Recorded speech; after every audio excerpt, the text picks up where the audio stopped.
Olá, seguindo a parte de critérios de seleção utilizados dentro dos programas de melhoramento de gado leiteiro, a gente tem que, além dos óbvios, né, da questão da produção total de leite, da porcentagem de gordura, porcentagem de proteína, a gente vai ter que há uma tendência de que a parte de produção, né, essas características que eu citei, elas percam espaço e a gente tenha uma participação maior em características auxiliares que vão estar relacionadas à questão da qualidade de vida dos animais, à questão da saúde, à questão da longevidade produtiva e da fertilidade.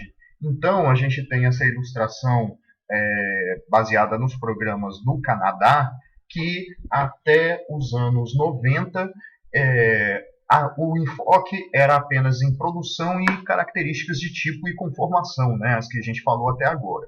E de meados dos anos 90 para cá, as novas características integradas já somam perto de 40% dos índices, né? Então essas características são longevidade, aparição, né, a capacidade de trabalho, né, a facilidade de trabalho, né, de manejo com esses animais, a saúde e a fertilidade. A gente vai dar uma passada sobre essas características. Primeiramente, as características relacionadas à saúde, a gente vai ter que são dois grandes grupos que são focados dentro da parte genética. A gente não tem muita seleção para outros tipos de doenças infecciosas ou metabólicas, né? As principais são as doenças das pernas e pés, né? A podridão dos cascos e entre outras características que são de problema comum dentro da produção do gado de leite, e a que tem um maior destaque dentro da produção é a ocorrência de mastites, né? E a mastite é a inflamação da glândula mamária, né? E ela é dividida entre duas medidas, né? Duas formas de detecção. A mastite clínica, que seria a observação de sinais aparentes externos, né? Como febre, inflamação, né? A parte de aumento do volume da glândula, né, são sinais clínicos aparentes que podem ser diagnosticados pelo veterinário. E a parte de mastite subclínica, ou seja, a parte que não tem manifestação externa clínica, mas que demonstra uma atuação de um agente patológico dentro da estrutura da glândula que vai causando aos poucos e pode levar futuramente à mastite clínica. E isso já é um sinal, né, e já apresenta uma tendência de que possa prejudicar a produção, né? E para a detecção da mastite subclínica, a gente tem duas abordagens comuns em loco, né, na fazenda. Um seria o CMT, né, que é um teste padronizado, né, aqui ilustrado com essas, esse kit, né, que é uma pá, né, com quatro círculos aqui em que se pode colocar a ordenha dos quatro tetos, né, e mais uma substância que é agregada, né, que é colocada junto, né, para detectar se existe uma reação química que sinalize a ocorrência de mastite. Então, havendo a reação, é possível de sinalizar a mastite subclínica, né? E o outro seria um exame laboratorial chamado contagem de células somáticas. As células somáticas nada mais são do que as células do epitélio glandular, né, da glândula mamária, né? E também as células inflamatórias, as células de reação do sistema imune, né, as células sanguíneas, células brancas. Então, através de um método de laboratório, a gente pode contabilizar, né, e existem níveis, né, que indicam que é uma descamação natural, é uma situação em que não há prejuízo, né, para o animal, não sinaliza inflamação, e existem níveis preocupantes que sinalizam que o animal deva ser tratado.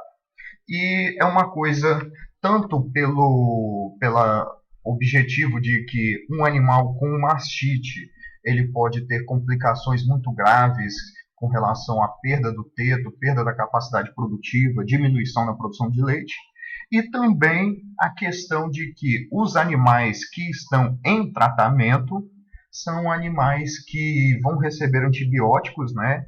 E existem duas preocupações principais. A primeira seria o resíduo do antibiótico no leite, dado que existe um período de carência em que não deveria ser comercializado esse leite e muitos produtores comercializam. Né? Então, a existência de resíduos de antibiótico no leite é uma coisa preocupante. E uma segunda seria relacionado a surgimento de linhagens, né, cepas resistentes a antibióticos resistentes a esses antibióticos amplamente utilizados de modo comercial, podendo ser geradas superbactérias multiresistentes a antibióticos. É uma preocupação também em maior escala.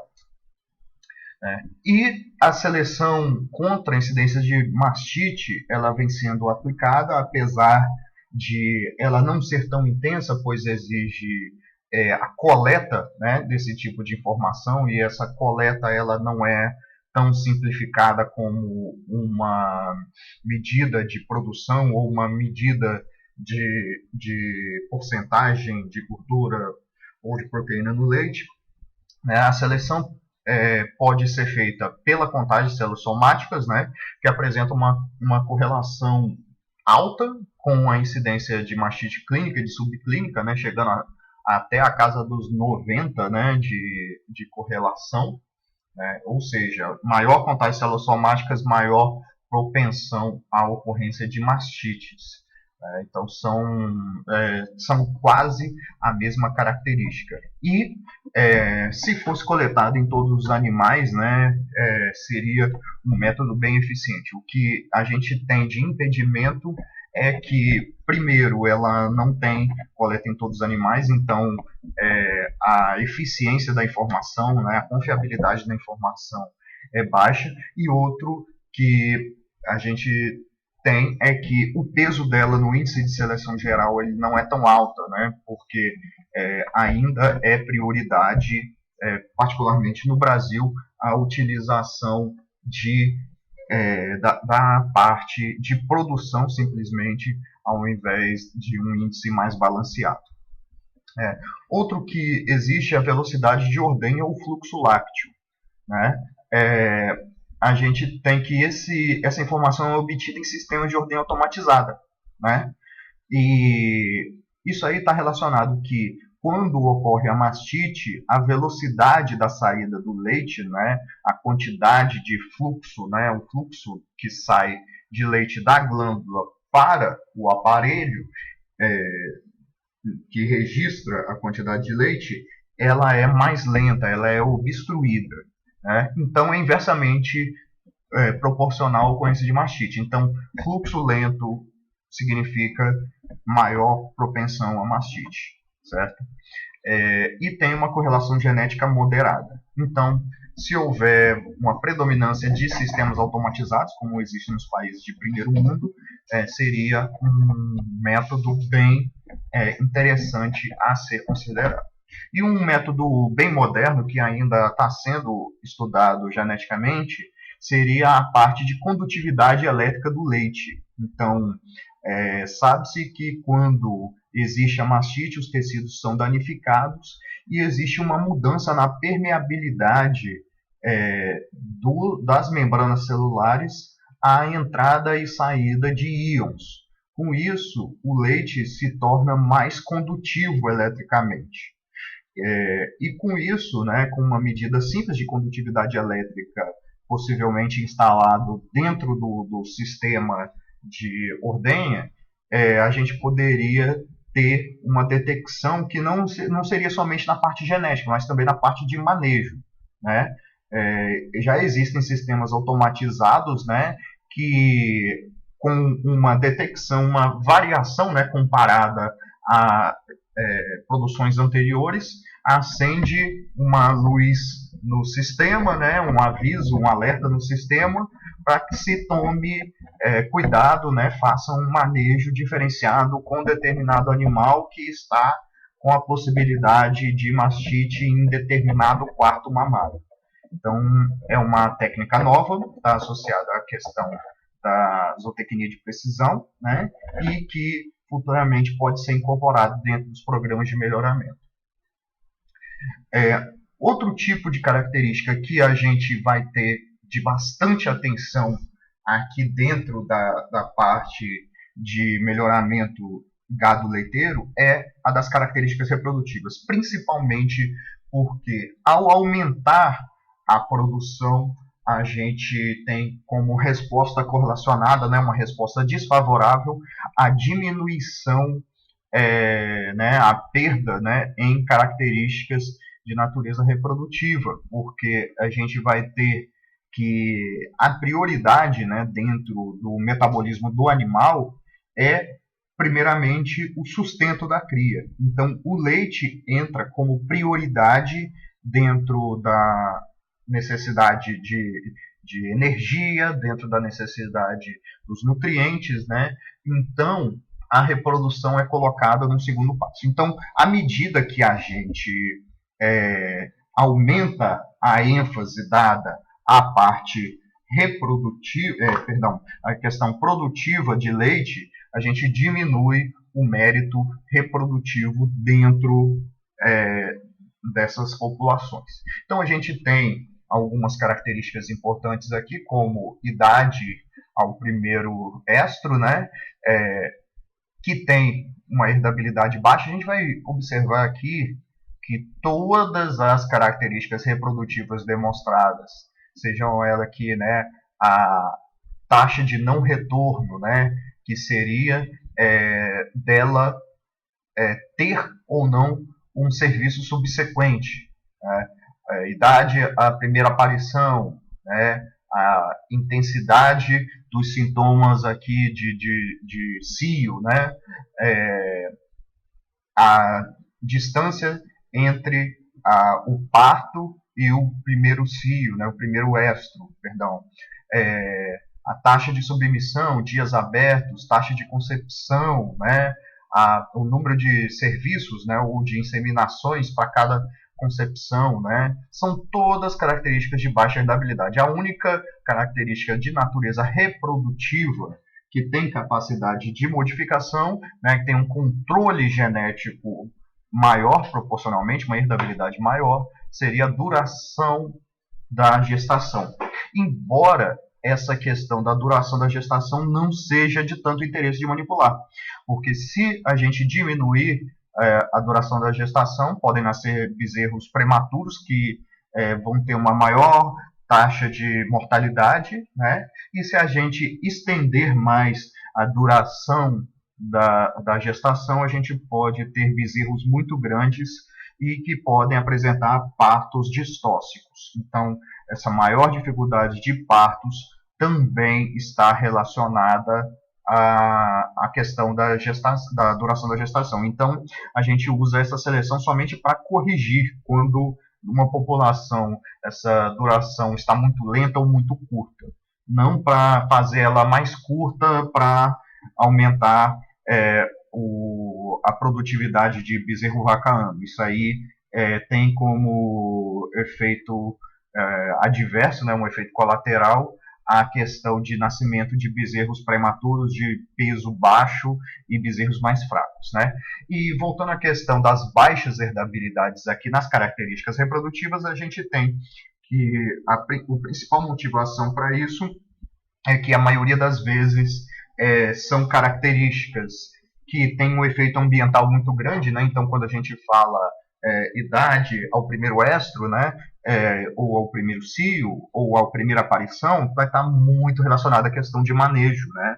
Então, em gado leiteiro, né, principalmente gado holandês está relacionada a uma estratégia, a um manejo nutricional de recria de novilhas que buscam atingir uma dada porcentagem do peso adulto.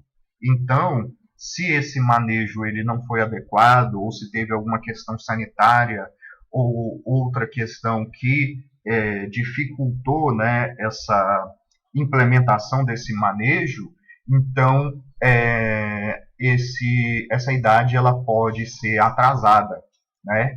Assim como ela pode ser adiantada em caso de bom manejo. Então a gente tem mais questões relacionadas a manejo, a pequenos ajustes de manejo que não são controláveis dentro da avaliação genética, e por isso a gente tem que o determinismo aqui da característica, a determinação da característica é muito mais de acordo com variações ambientais do que em variações genéticas. E por outro lado, a gente vai estar também relacionados à questão de manejo reprodutivo, né? Então, o intervalo de partos está relacionado à detecção do cio, à detecção, né? Ou então a metodologia, né? Se é uma metodologia de sincronização, né? Se é usada, ou se a inseminação artificial é feita corretamente, né? O horário de fazer relacionado à questão das manifestações de comportamentos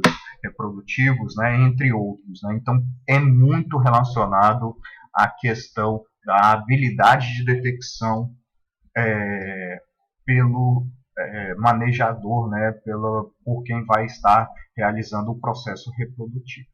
Né?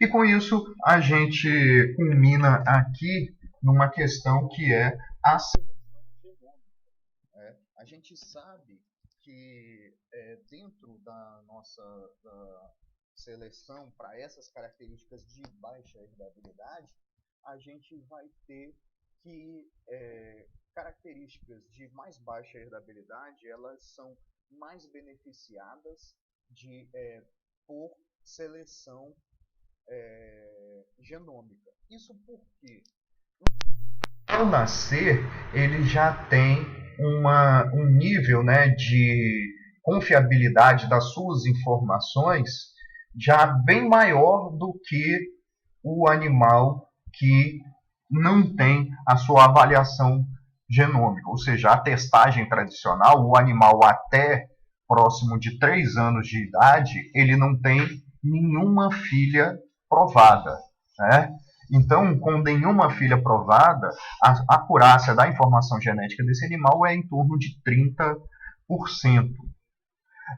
E na situação de um animal com seleção genômica, ao nascer, ele já tem uma acurácia da informação em torno de 60%, ou seja, quase o dobro da confiabilidade em relação a isso. Né? E aqui a gente tem um ganho muito rápido, né? Então em torno do 4º ano aqui, as confiabilidades comparadas do tradicional com a questão dos animais provados genomicamente, eles vão ser bem parecidos. E depois a gente vai ter uma superioridade, né, que é nesse intervalo aqui até aparecer o segundo lote de filhas, né, que vai ser uma evolução bem lenta aqui para animais no teste de progênie tradicional, e para o genômico, né, que inclui tanto as informações